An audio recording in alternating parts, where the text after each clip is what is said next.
இடிமுழக்கம் YouTube channel நண்பர்கள் அனைவருக்கும் வணக்கம். இன்றைய நாள் இனிதாக அமைய நல்வாழ்த்துக்கள்.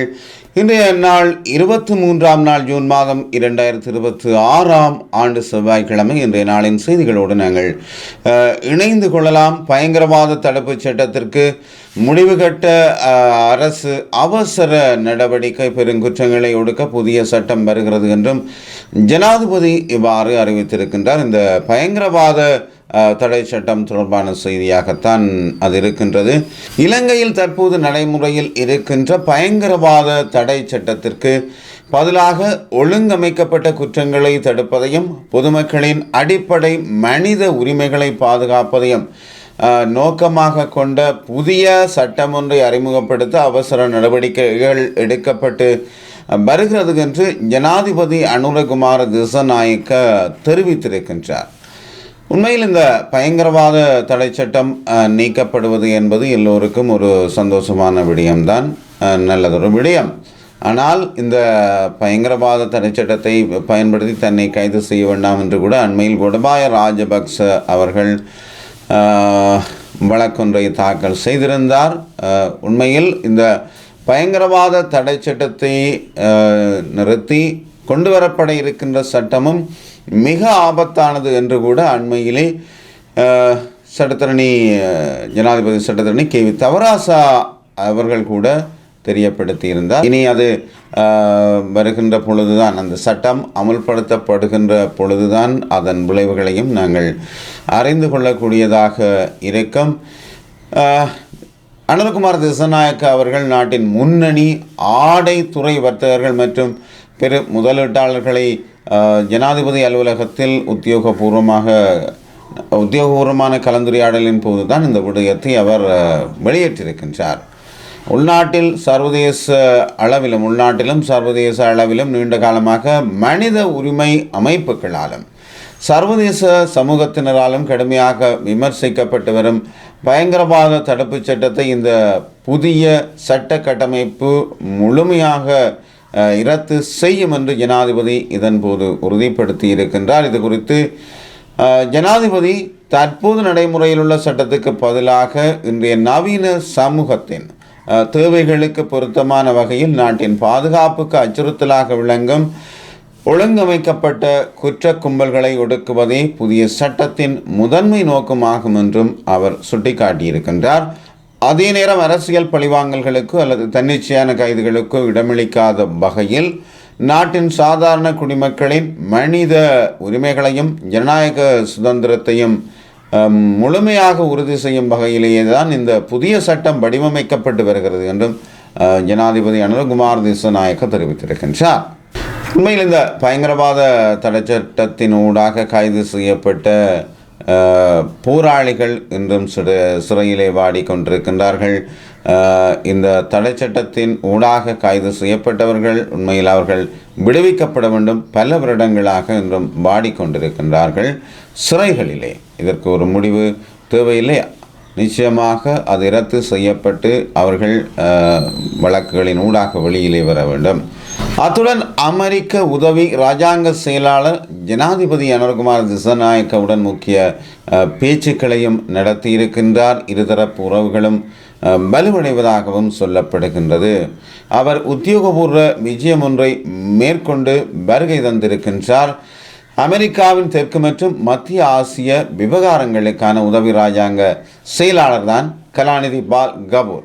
அவர்தான் நேற்று திங்கட்கிழமை ஜனாதிபதி அனுரகுமார திசாநாயக்க அவர்களை சந்தித்திருக்கின்றார். இலங்கைக்கும் அமெரிக்காவுக்கும் இடையிலான 77 ஆண்டுகால நீண்டகால இருதரப்பு உறவுகள் இதன்போது விரிவாக நினைவு கூறப்பட்டதாகவும் சொல்லப்பட்டிருக்கின்றது.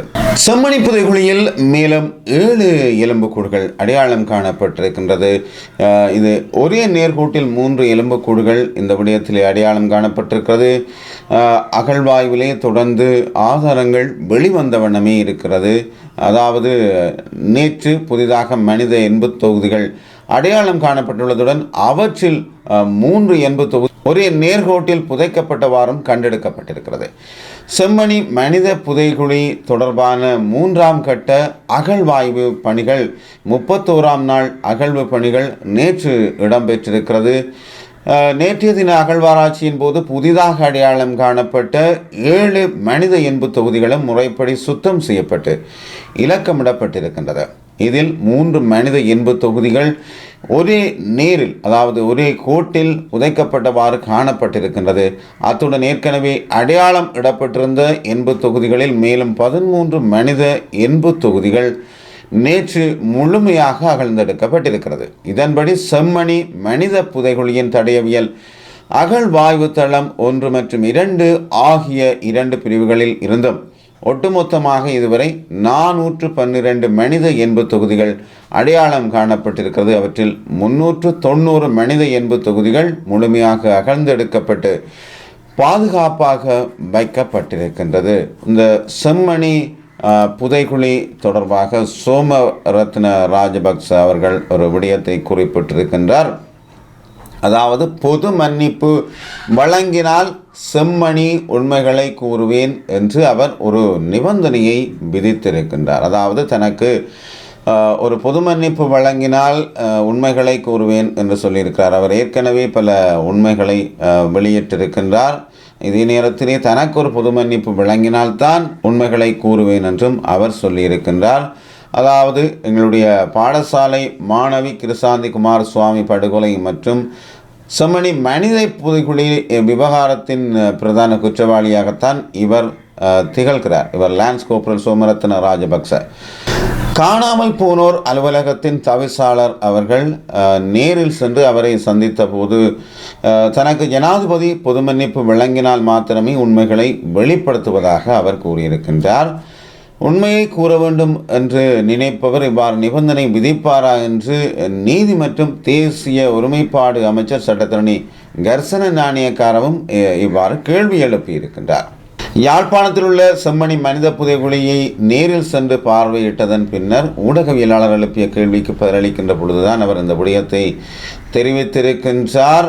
கிருசாந்தி குமார் சுவாமி படுகொலை வழக்கில் மரண தண்டனை விதிக்கப்பட்டுள்ள சோமரத்ன ராஜபக்ச செம்மணி மனித புதைகுழி விவகாரம் குறித்து தன்னிடம் கூறிய அதிர்ச்சி தரும் விவரங்களை உள்ளடக்கியும் இது குறித்து மீண்டும் சுயாதீன விசாரணையை கோரியும் அவரது மனைவி SC விஜய விக்ரம கடந்த ஆண்டு ஜூலை மாதம் 9ஆம் தேதி அனுரகுமார் திசாநாயக்கவுக்கு கடிதம் ஒன்றையும் அனுப்பி வைத்திருந்தார். அதையடுத்து மேலதிக விவரங்களை கேட்டறியும் நோக்கில் கடந்த ஆண்டு ஆகஸ்ட் மாதம் 8ஆம் தேதி சோமரத்ன ராஜபக்சவை வெலிக்கடை சிறைச்சாலைக்கு சென்று காணாமல் போனோர் பற்றிய அலுவலகத்தின் அதிகாரிகள் முதற்கட்டமாக சந்தித்திருக்கின்றார்கள். இதனைத் தொடர்ந்து 2ஆம் கட்டமாக கடந்த ஜனவரி மாதம் 9ஆம் தேதியும் சந்திப்புகள் நடைபெற்றிருக்கின்றன. ஜனாதிபதிக்கு கடிதம் அதாவது அனுப்பப்பட்டிருக்கிறது. கடந்த ஜனவரி சந்திப்பின் போது ஜனாதிபதி அனுரகுமார் திசாநாயக்கவுக்கு புதிய கடிதம் ஒன்றையும் காணாமல் போனோர் பற்றிய அலுவலகத்தின் அதிகாரிகளிடம் சோமரத்ன ராஜபக்ச கையளித்திருக்கின்றார்.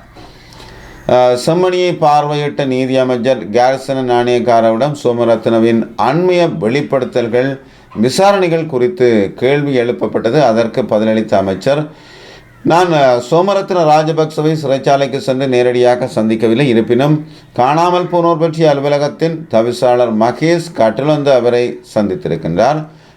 அதன்போது தனக்கு ஜனாதிபதி பொது மன்னிப்பு வழங்கி விடுதலை செய்தால் மட்டுமே செம்மணி உண்மைகளை வெளிப்படுத்துவதாகவும் சோமரத்ன ராஜபக்ச கூறியிருக்கின்றார். ஒரு பாரிய குற்றத்தை செய்துவிட்டு நீதியின் முன் நிபந்தனை விதிப்பவர்களின் வாக்குமூலங்களை எவ்வாறு கையாள்வது என்பது குறித்து சட்ட ரீதியாகவே தீர்மானிக்கப்படும் என்றும் நீதி அமைச்சர் இவ்வாறு தெரிவித்திருக்கின்றார். அது அவ்வாறு இருக்க இலங்கையில் எல் நினோ நிலைமையின் தாக்கம் தொடர்பாக எச்சரிக்கை விடுக்கப்பட்டிருக்கிறது. அது தொடர்பாக நாங்கள் கவனத்தில் கொள்ள வேண்டியவர்களாக இருக்கின்றோம். எல் நினோ நிலைமையின் தாக்கம் தற்போது ஆரம்பமாகியுள்ளதாக வளிமண்டலவியல் திணைக்களம் தெரிவித்திருக்கிறது. நாட்டின் தற்போதைய வானிலை மற்றும் எல் நினோ நிலைமை குறித்து வளிமண்டலவியல் திணைக்களத்தின் பணிப்பாளர் மெரிஸ் மெண்டிஸ் முக்கிய அறிவிப்பொன்றை இது தொடர்பாகவே விடுத்திருக்கின்றார். தென்மேற்கு பருவக்காற்று நிலைமை நாட்டில் நிலவிய போதிலும் மத்திய மலைநாட்டு பகுதிகளில் பெய்யும் மழையின் அளவு குறைவடைந்து வருவதால் எல்னினோ நிலைமை ஆரம்பமாகியுள்ளதாக அவர் தெரிவித்திருக்கிறார். வளிமண்டலவியல் துணைக்களத்தில் நடைபெற்ற ஊடகவியலாளர் சந்திப்பின் போதுதான் அவர் இந்த விடயத்தை குறிப்பிட்டிருக்கின்றார்.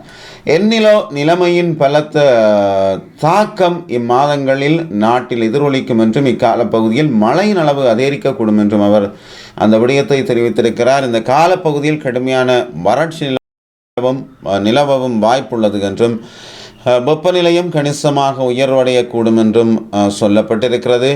நாளை மற்றும் நாளை மறுதினம் மழையின் அளவில் சற்றே அதிகரிப்பு காணப்படும் என்றும் இந்த மாத இறுதி வரை ஆங்காங்கே இடைக்கிடையே மழை பெய்யும் என்றும் மேரிஸ் மெண்டிஸ் எதிர்வு கூறியிருக்கின்றார். எனினும் மத்திய மலைநாட்டு பகுதிகளில் ஒட்டுமொத்த மழை வீழ்ச்சி குறைவடைவதன் காரணமாக நீர்மின் உற்பத்தி நிலையங்களை சார்ந்த நீர்த்தேக்கங்களுக்கு கிடைக்கும் மழை வீழ்ச்சி குறையும் அபாயம் உள்ளதாகவும் அவர் எச்சரித்து இருக்கின்றார்.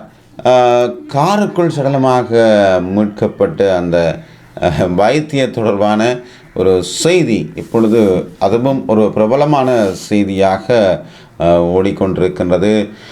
காருக்குள் சடலமாக கிடந்த பெண் வைத்தியர், அதாவது காதலன் அவர்கள் அந்த பெண் வைத்தியரின் காதலனின் தலையை சுற்ற வைக்கும் வழக்குகள், இது தொடர்பான வழக்குகளே அவர் மீது காணப்படுகின்றது. அவர் இதை ஒரு தொழிலாகவே செய்திருக்கின்றார். உயிர்கள் என்பது ஒரு விளையாட்டாகவே தென்படுகிறது இப்பொழுது எல்லோருக்கும். அதாவது இந்த தெல்தனிய பகுதியிலே நிறுத்தி வைக்கப்பட்டிருந்த கார் ஒன்றிற்குள்ளிருந்து பெண் ஒருவரின் சடலம் மீட்கப்பட்ட சம்பவம் தொடர்பில் பிரதான சந்தேக நபராக அடையாளம் காணப்பட்டுள்ள உயிரிழந்த பெண்ணின் காதலன் மற்றும் அவரது திருமணமான மனைவி ஆகியோரால் நாட்டில் பல்வேறு பகுதிகளில் நடத்தப்பட்ட பாரிய அளவிலான நிதி மோசடிகள் மற்றும் பல குற்றச்சாட்டுகள் குறித்த தகவல்களை நுவரெலியா தலைமையக போலீஸார் வெளிப்படுத்தி இருக்கின்றார்கள். அப்போ இது ஒரு குடும்பம் இணைந்து செய்திருக்கிறது. கணவன் மனைவியாகவே இணைந்து இந்த வேலையை செய்திருக்கின்றார்கள்.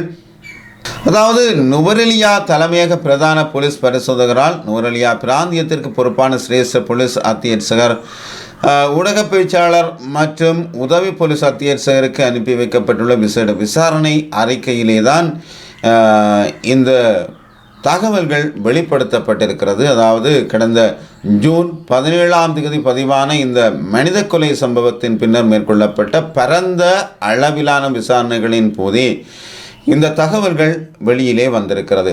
இந்த குற்றங்களின் பிரதான சந்தேக நபராக கொஸ்கொல்ல கொரம்பாவு என்ற முகவரியை சேர்ந்த ஜெயசுந்தர முதியான் சீலகா சம்பிக ஸ்ரீயான் ஜெயசுந்தர என்பவர் தான் அடையாளம் காணப்பட்டிருக்கிறார். அவரது மனைவியான ரத்நாயக்க முதியான் சீலகே நெத்தி அமாய ரத்நாயக்க என்பவரும் இந்த மோசடிகளுடன் நேரடியாக தொடர்பு பட்டுள்ளதாக போலீசார் தெரிவிக்கின்றார்கள். போலீசாரின் அறிக்கைகளின்படி பிரதான சந்தேக நபர் திருமணம் செய்து கொள்வதாக கூறித்தான் பெண்களை ஏமாற்றியிருக்கிறார்.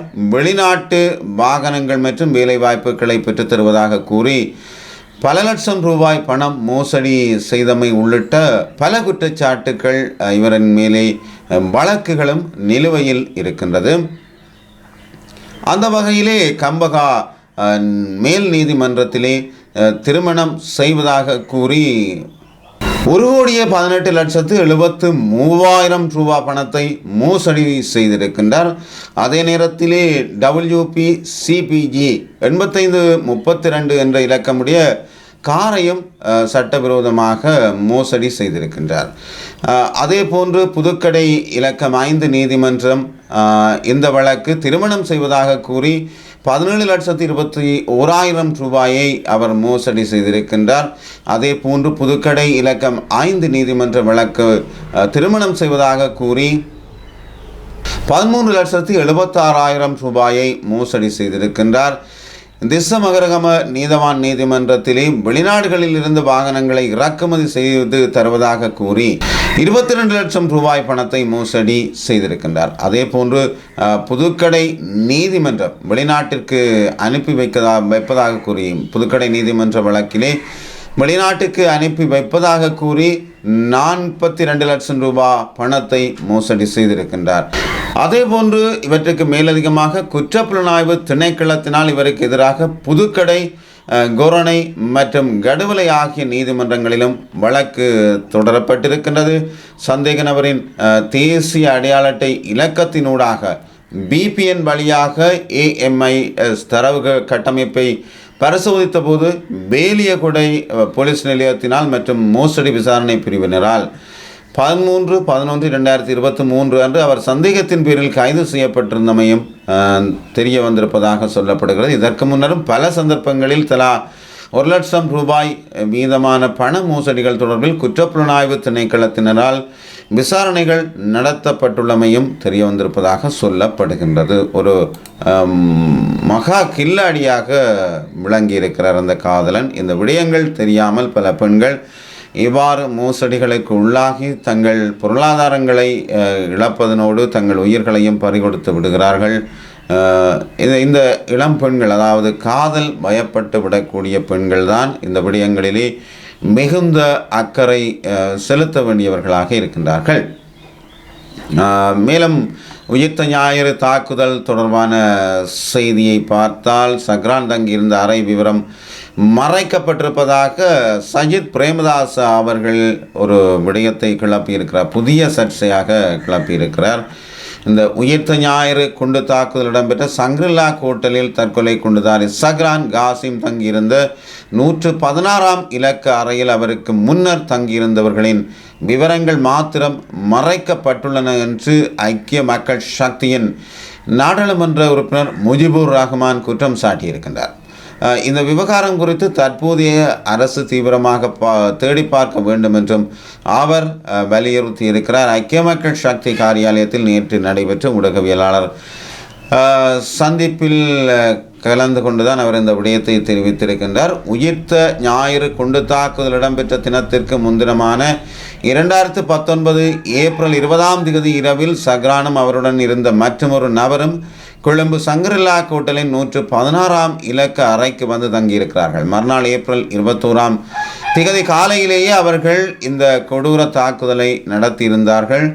இந்த தாக்குதல் சம்பவம் இடம்பெற்றதை தொடர்ந்து பாதுகாப்பு தரப்பினரால் சங்கிரில்லா ஹோட்டல் அறைகளில் அதற்கு முந்தைய 2 வார கால பகுதியில் தங்கியிருந்த அனைத்து பயணிகளினதும் விவரங்கள் மற்றும் தகவல்கள் பெற்றுக்கொள்ளப்பட்டிருக்கின்றதாம். இருப்பினும் சக்ரான் தங்கியிருந்த 116ஆம் இலக்க அறையில் அவருக்கு முன்னர் தங்கியிருந்தவர்கள் யார் என்பது குறித்த தகவல்கள் மாத்திரம் எங்கும் பதியப்படவில்லை என்பதுதான் அந்த தகவலாக இருக்கின்றது. எந்த ஒரு விவரப்பதிவுகளும் இல்லாமல் ஒரு சர்வதேச ஹோட்டலில் யாருக்கு அவ்வாறு அறைகள் வழங்க முடியும்? அதே வேளையில் உண்மையில் மிகவும் செல்வாக்கு மிக்க முக்கிய பிரமுகர்களுக்கு மாத்திரமே அவ்வாறான சலுகைகள் வழங்கப்பட முடியும். அப்படியானால் சக்ரான் வருவதற்கு முன்னர் அந்த அறையில் தங்கியிருந்த அந்த முக்கிய பிரமுகர்கள் யார்? இந்த விவரங்கள் அனைத்தும் ஏற்கனவே நீதிமன்ற வழக்கு விசாரணைகளின் போது வெளிவந்ததாக சொல்லப்படுகிறது. அத்துடன் சக்ரான் இருந்த அறையின் கதவை திறப்பதற்கு டிஜிட்டல் இலத்திரனியல் அட்டை ஒன்று விநியோகிக்கப்பட்டுள்ளதும் அதனை பயன்படுத்தி கதவு திறக்கப்பட்டுள்ளதும் தரவுகளில் பதிவாகி இருப்பதாக சொல்லப்படுகின்றது. ஆனால் அந்த அறையில் அதற்கு முன் தங்கியிருந்த நபர் யார் என்பது விடுபட்டுள்ளது என்றும் உலகில் ஹோட்டல் பதிவுகள் ஏதுமின்றி தங்கும் சலுகை மிக முக்கியமான சில உயர் மட்ட பிரமுகர்களுக்கு மட்டுமே காணப்படுகிறது என்றும், எனவே அங்கு தங்கியிருந்தவர்கள் யார் என்பதை இந்த அரசு உடனடியாக தேடி பார்க்க வேண்டும் என்றும், இவ்வாறான பல மறைக்கப்பட்ட உண்மைகள் தற்போதைய புதிய விசாரணைகளில் மூலம் வெளிவரும் என நாங்கள் எதிர்பார்க்கிறோம் என்றே அந்த விடயம் காணப்படுகின்றது. அதே நேரத்திலே சுரேஷ் சாலை தொடர்பில் கந்து நெத்தியும் ஒரு விமர்சனத்தை வெளியிட்டிருக்கின்றார். இந்த உயிர்த்த ஞாயிறு தாக்குதல் தொடர்பிலே சிறைக்கு செல்ல வேண்டிய தரப்பினரே தற்போதைய அரசுக்கு எதிராக ஒன்றிணைந்து அரசியல் கூட்டணி அமைத்துள்ளார்கள் என்றும், உறுதிப்படுத்தப்பட்ட சாட்சியங்களின் அடிப்படையிலேயே சுரேஷ் சாலை கைது செய்யப்பட்டுள்ளார் என்றும் அமைச்சர் சுனில் கந்தனேத்தி தான் இந்த விடயத்தை சொல்லியிருக்கின்றார். அதாவது அவர் நேற்று முன்தினம் 21ஆம் நடைபெற்ற நிகழ்விலே கலந்து கொண்டுதான் இந்த விஷயத்தை சொல்லியிருக்கின்றார். அதாவது கடந்த 2024ஆம் ஆண்டு நாட்டில் ஏற்பட்ட ஆட்சி மாற்றத்தை தொடர்ந்து ரணில் விக்ரமசிங்க, சஜித் பிரேமதாச மற்றும் ராஜபக்சர்கள் ஆகியோர் ஒன்றிணைந்து தற்போதைய அரசுக்கு எதிராக திட்டமிட்ட சூழ்ச்சிகளை முன்னெடுத்து வருகிறார்கள் என்றும் இதுவரை காலமும் இந்த மூன்று தரப்பினருமே மாறி மாறி நாட்டை ஆட்சி செய்தார்கள் என்றும் கடந்த காலங்களில் ரணில் விக்ரமசிங்க ஆட்சிக்கு வந்ததால் மஹிந்த ராஜபக்சவின் காலத்து ஊழல்வாதிகள் பாதுகாக்கப்பட்டார்கள் என்றும், அதேபோன்று மஹிந்த ராஜபக்ச ஆட்சிக்கு வந்தபோது ரணில் விக்ரமசிங்க காலத்து ஊழல்வாதிகள் பாதுகாப்பாக இருந்தார்கள் என்றும், இதுவரை காலமும் இந்த உடன்பாட்டின் அடிப்படையிலேயே தான் நாட்டை ஆண்டார்கள் என்றும், எனினும் கடந்த 2024 ஆண்டு நடைபெற்ற ஜனாதிபதி தேர்தலுடன் இவர்களின் பரம்பரை ஆட்சி முறைமை ஒட்டுமொத்தமாக முடிவுக்கு கொண்டு வரப்பட்டதாகவும் அவர் தெரிவித்திருக்கின்றார். ஆனால் கடந்த காலங்களில் தாங்கள் செய்த ஊழல்களுக்காக நிச்சயம் சிறைக்கு செல்ல நேரிடும் என்பதை இவர்கள் நன்கு அறிவார்கள் என்றும் அந்த விடயத்தையும் அவர் சொல்லியிருக்கின்றார். அதன் காரணமாகவே கடந்த காலங்களில் ஒருவரை ஒருவர் கடுமையாக மோதிக்கொண்டவர்கள் இன்று சுயநலத்துக்காக ஒன்றிணைந்து அரசியல் கூட்டணி அமைத்துள்ளார்கள் என்ற விஷயத்தையும் காந்தநேத்தி சொல்லியிருக்கின்றார். அதேபோல் உயிர்த்த ஞாயிறு குண்டு தாக்குதல்களுடன் தொடர்புடையதாக கூறப்படும் சுரேஷ் சாலை கைது செய்யப்பட்டதை தங்களின் பிரதான அரசியல் பிரச்சாரமாக பயன்படுத்தி கொள்கின்றனர் என்றும், தீவிர விசாரணைகள் மற்றும் உறுதிப்படுத்தப்பட்ட சாட்சியங்களை தொடர்ந்து சுரேஷ் சாலை கைது செய்யப்பட்டுள்ளார். எனவே இதனை கண்டு மஹிந்தவின் சகாக்கள் கலக்கமடைவது ஒன்றும் ஆச்சரியத்துக்குரிய விடயம் இல்லை என்றும் அவர் சொல்லியிருக்கின்றார். உயிர்த்த ஞாயிறு குண்டு தாக்குதல்கள் தொடர்பான விசாரணைகள் தற்போது எந்தவித தடையுமின்றி சிறந்த முறையில் முன்னெடுக்கப்படுவதை தொடர்ந்து அதன் பின்னணியில் உள்ள படுகொலையாளிகள் பெரும் கலக்கமடைந்துள்ளார்கள் என்றும் அவர் சொல்லியிருக்கிறார். அதன் விளைவாகவே அரசாங்கத்தின் மீது போலியான குற்றச்சாட்டுக்களை அள்ளி வீசுகின்றார்கள் என்றும், சுரேஷ் சாலேவின் நலன் விரும்பிகள் என்று தங்களை குறிப்பிட்டுக் கொள்பவர்கள் தாராளமாக அவருக்காக நீதிமன்றத்தை நாடி சட்டப்படியாக எதிர்கொள்ளலாம் என்றும் காந்தநேத்தி சுட்டி காட்டி இருக்கின்றார். இதுதான் உண்மையான விடயம். அதாவது சுரேஷ் சாலே தொடர்பிலே கவலைப்படுபவர்கள் அல்லது அவருக்காக அனுதாபம் சொல்பவர்கள் சட்டப்படியாக நீதிமன்றத்திலே சென்று அவர் செய்த தவறுகள் அல்லது செய்யாத தவறுகளை சுட்டிக்காட்டி அவருக்கான விடயத்தை பெற்றுக்கொள்ளலாம் என்று அவர் அந்த விடயத்தை பிரஸ்தாபித்திருக்கின்றார். நல்லது அன்பு சொந்தங்களே, இடிமுழக்கத்தின் செய்திகளோடு இணைந்திருந்தீர்கள். மீண்டும் சந்திக்கும் வரை விடைபெறுகிறேன். அன்புடன் சக்திவேல். நன்றி, வணக்கம்.